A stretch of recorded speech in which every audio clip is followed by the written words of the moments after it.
Hello, it's me.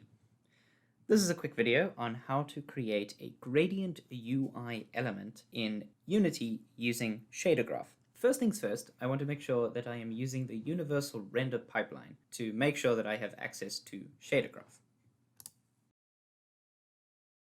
Once my scene has opened, I'm going to go ahead and delete the sample assets because I do not need them. Alright, that should be good. Let's go ahead and create a UI image. This is going to store our gradient. By default, it's in the bottom left-hand corner, which is kind of useless to me, so I'm going to click on the rect transform. This is where you can change and move the anchor point of the image around. So holding Alt and Shift, I can lock the new anchor point to the bottom of the screen. I'm also going to move it up just a little bit and give it a bit of width, because I am going to be creating a horizontal gradient. Okay, that should be good for now. And then I'm going to create a material and call it gradient material, optimistically, and apply it to the material of my new canvas image. I'm also in my scene going to click 2D, zoom out a little bit, a lot, zoom out a lot, so that I can see what it looks like. Then I'm going to create a shader unlit graph because I do not need this to interact with lights in my scene. Call this gradient graph and apply it to my material by dragging and dropping it over the material name. You can already see that there's a bit of a disparity between what we see in the scene window and what appears in the game window, and we'll get to that in a second. Let's go ahead and open up the shader graph to see what we can do right off the bat. So I'm going to turn my color to red and just save to see what we get. I can see that my red shader is appearing in the scene window, but not in the game window. What is going on? It's a simple fix. For some reason, for shader graph materials to appear on the canvas, they need to be tagged under surface as transparent. Opaque textures will render black. If we save that, now we have in our game window the red color appearing. Hello, it's me from the future. There is an additional error that might hit you around this point. For some reason it didn't appear this time around, but I have experienced it before. The error says something along the lines of, it's a red error in your console that says something along the lines of main text cannot be found or is unavailable, something along those lines. Has something to do with this variable called main text. So what's happening is that Unity is, because we're dealing with images, is trying to, by default, send a texture called main text to the shader. It's expecting the shader to be able to take that texture in.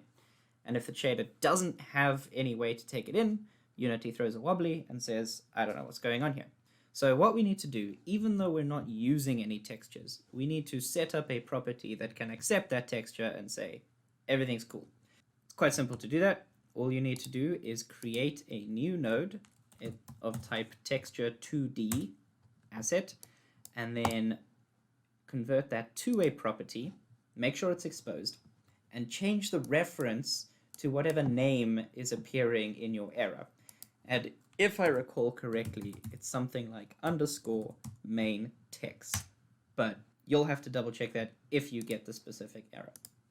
You don't need to do anything with this, you just need to say, hey, I'm here, I got you. So if you see that error, this is how you fix that. All right, back to the original programming. Now we have in our game window the red color appearing, which is great. But I'm not creating a red UI element, I'm creating a gradient. To create a gradient, we need three things. We need the gradient itself, which is a gradient node. We need something that will sample that gradient at a certain point. So that is a sample gradient. And then we need a range of values to sample from. In our case, what we are sampling is the specific position of a pixel in the image. Because it's a rectangle, the coordinates of the UV map correspond to the XY coordinates of the image. The lower left-hand side of the image will be 0, 0, and the upper right-hand side of the image will be 1, 1. In our case, we can forget about the Y values, the green, the sort of vertical gradient because all I want is a horizontal gradient. To get those horizontal values, I'm going to create a split node, take from the out, and only take, in our case, green progresses as we go up and red progresses as we go across. So I'm going to take the red value and feed it directly into our sample gradient node. And then take the gradient into gradient, and finally we will take the out of that into color. So once I save that, now my image is the gradient that I've specified in our gradient node. So if I change that gradient to something like the default color bar and save the asset, then I've got that gradient over there. And that's as simple as it is.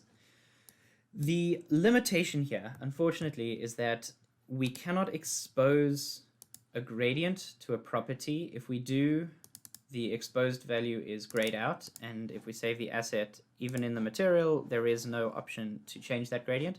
This is a limitation of shader language. There is no gradient type in shader language, so we can't give it a gradient, which means that if you want to change this gradient, you actually have to go back into Shadergraph and change it yourself.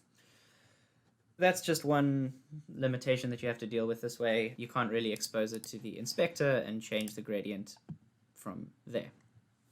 Well, I hope this helps, and how do I sign off? I don't have a sign off yet.